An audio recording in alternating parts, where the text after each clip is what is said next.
First off, I want to thank everyone who sent in questions, and if I didn't get to yours this time, I apologize, but there will be more opportunities in the future, I promise. But let's get to the questions. Kami asks, what kind of disability do you have, and can you live a good life with it? So I thought I would start with this question since there was a few other questions about my disability, and I know that not everyone who subs to my channel knows about it. Around 10 years ago, I was in a car accident that left me paralyzed from about the chest down. It was an injury that affected the C5 to C7 level of my spine. Unfortunately, this also had an effect on my hands and left me with no movement or control of my fingers. To answer the other half of the question, absolutely.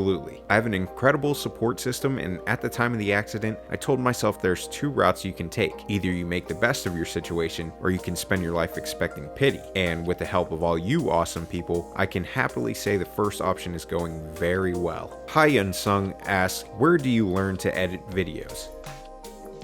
I actually took a few courses on Udemy to get the basic navigation of Adobe Premiere Pro, and from there, it's pretty much just been trial and error. If there's something that I envision for a video, but can't quite get it to materialize, I'll take to YouTube and see if there's a guide for doing it or something similar. But if there's anyone out there looking to learn to edit videos or make content, I highly recommend trying and failing till you get it right. You end up picking up plenty of extra tips that help your editing process go smoother each time. Average players asks, you send an SOS flare on a 2-player max 20-minute, 1 faint Temper Elder Dragon hunt. What weapon are you most scared of getting as a duo partner? Props to you average players, because this question was extremely tough to answer. There's stigmas that follow just about every weapon that there is in Iceborne. People hate playing with longsword users because they get knocked out of their TCS combo, or hammer and switch axe because they get launched into the air. For me, it's more so just a matter of multiplayer etiquette. If you have someone just wildly swinging away and paying no mind to what others are doing, such as trying to get a monster under environmental traps, that can get frustrating. So as far as what weapon, I don't really care. The player's skill with the weapon they use is what would scare me the most. A Cup of Latte asks, with your disability, have you ever got discouraged by the things you could no longer do? Absolutely. Gaming was the first thing that terrified me as far as not being able to do it anymore. It took me years of trying to play games, failing, getting frustrated, and trying again to even get to where I am today. Believe me, if I had the use of my fingers, I would be a better player. I know that. There's still plenty of times where I try to do one thing and end up doing another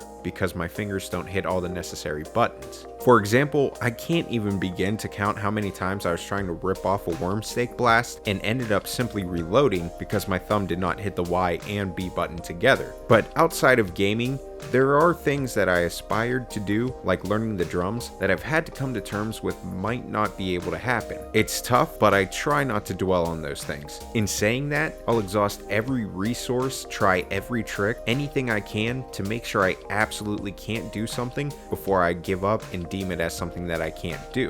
The Timpai asks, what is the one monster you try to avoid at all costs? I don't really have a monster that I don't feel absolutely confident taking down, but if I had to pick one, it would probably have to be Lunastra. She's just too annoying. To be clear, I think Luna is an absolute awesome monster, her concept and everything, but that doesn't change the fact that she annoys the hell out of me. Literally, as soon as the guiding lands opened for me, I exclusively did Luna SOSs for a while so I could craft her weapons and armor and never have to fight her again, unless of course they give her the AT treatment, and then I'll have to do it again. Lord Hunter asks, what is your favorite game ever? To be honest, Iceborne really is my favorite game ever. I've never gotten more time and entertainment out of a game, and that's a huge testament to the Iceborne development team. But that's the boring answer, so besides Iceborne, I would have to say Diablo 2. I've loved video games my entire life, but Diablo 2 was the first game that I truly took seriously. That's where I fell in love with build crafting, skill synergy, and all of the RPG mechanics I love today. Seeing fun things implemented like the Mad Cow level really got me into RPGs, and I'll be forever thankful that my brother got me into Diablo. It also caused me to fall in love with Necromancer, Minion, pet classes. It was and still is an incredible game. Tito asks, how's your situation with the COVID-19 pandemic?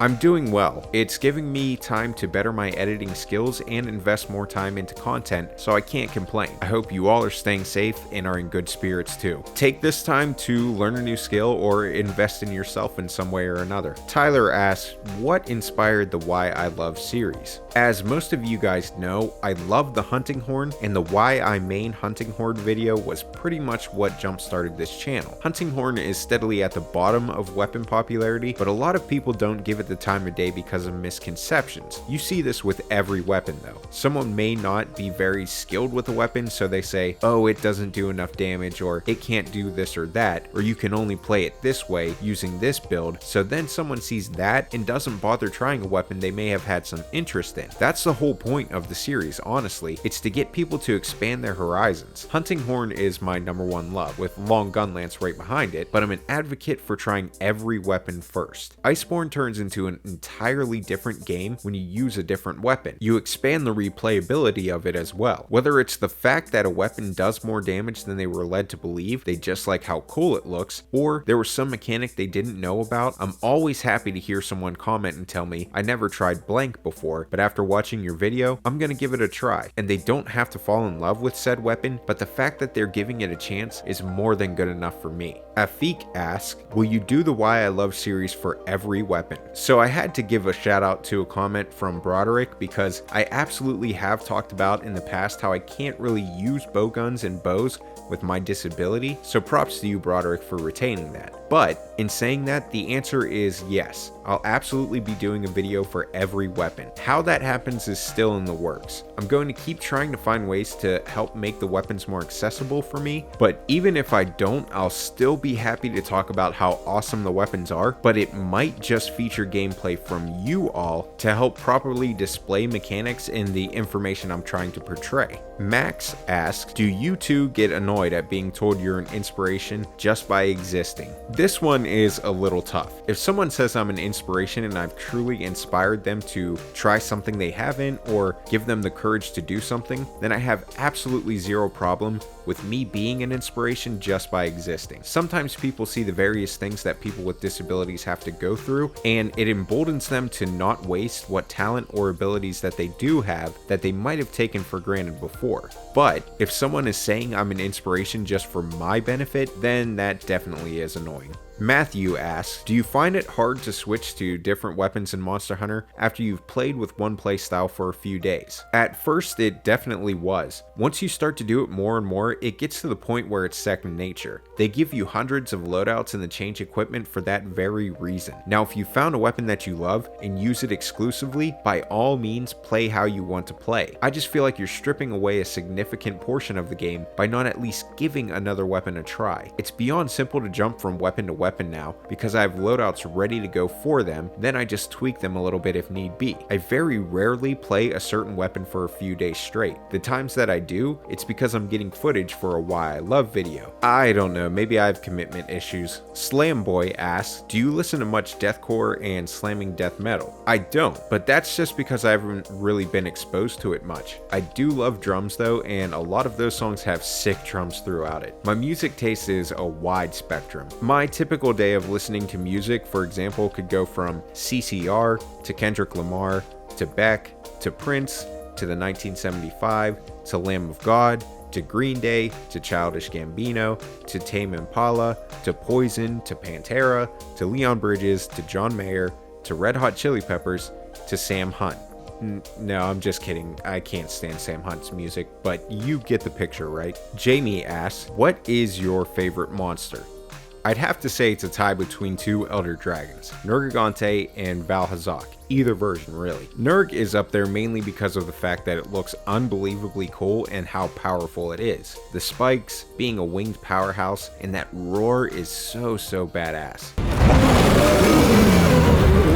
Val, on the other hand, I love mainly for the concept alone, but it also looks extremely cool. Just the idea of a decaying and rotting dragon that is infused with the power to spread that decay just by existing is so awesome. I feel like Val is also one of the most unique monsters that you're going to find, so it gets extra bonus points there. Antonio asks, what's your favorite anime and why is it JoJo's Bizarre Adventure? First off, how dare you accurately assume that JoJo is my favorite anime? In all seriousness, I do love the the absurdity of it at times. The stand powers in particular are what I find really interesting. The way that they tie in together someone that may have the power to kill you if your shoe is untied is incredible. And if you're a JoJo fan, you probably had to stop and think if that was actually someone's stand power at some point in the series, which is exactly why I love it. And even more so, the writing is extremely well done and very funny. And something they do so well in all of the seasons or parts that I've watched or read is making an antagonist that makes your skin crawl. Dio and Diavolo are some of the best antagonists I've ever seen in a show, period. A lot of people sleep on Kira and Killer Queen as well, but that's an absolute shining example on how to put together a merciless antagonist. I still get goosebumps when I hear his theme music. And on the flip side of that, Joseph Joestar and Jotaro Kujo are some of the most likable and entertaining protagonists I've ever had the pleasure of getting to know. Al asks, are you not interested in bowguns, and do you ever play with others? I absolutely am interested in bowguns. I love the CC potential, I love the freedom of hitting any body part you want whenever you want, the power that they have, and so much more. It's strictly due to my disability that keeps me from playing them much more often. And as far as playing with others, I definitely do. But when I'm getting things like background gameplay, I try my hardest to get footage that correlates directly with what I'm talking about at any given point in the video. That tends to be a little harder in a group situation, but outside of that, I don't mind doing it at all. I love doing things like the Safi and KT sieges with complete strangers and still finding a way to communicate and take down a monster. It's a blast.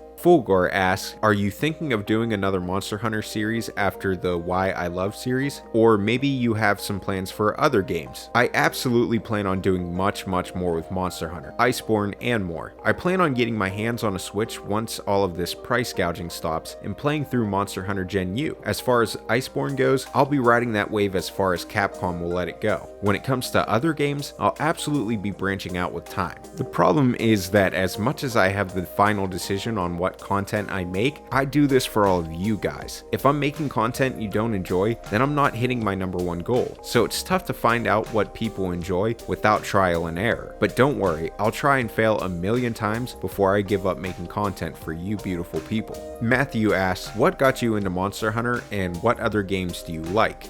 What got me into Monster Hunter was the trailer for World and seeing just how beautiful it was. I was always interested in playing Monster Hunter, but I've pretty much been on the Xbox train, so there was never a game in the series readily available for me to play. This is a gift and a curse though, because now I have so many awesome Monster Hunter games to play as time goes on. I'm a big fan of over-the-top armor and weaponry that comes with Western games, and Monster Hunter hits that nail on the head with ease. Once I got to dip my toes and see just how different every weapon is from the other and how deep you could get with your builds, it was love at first sight. As far as other games I like, I'm an RPG nut. The Witcher 3 and the Dragon Age series are absolutely some of my favorites. Diablo 2 definitely holds the crown as favorite game runner-up though. I've dabbled with Call of Duty and really mainstream games like that, but it never really lasts. I love the time I spent with Neo 2 and the Final Fantasy remake as well. Borderlands was always a series I've loved, although I wasn't as much of a fan with this latest entry as I was with the first and second. I haven't been back to Destiny 2 in quite a while, but I've definitely enjoyed the time I've invested in the first and the second one. All in all, I'm happy to give any game a chance, but RPGs are the runaway favorites, whether it be action, turn-based, or whatever.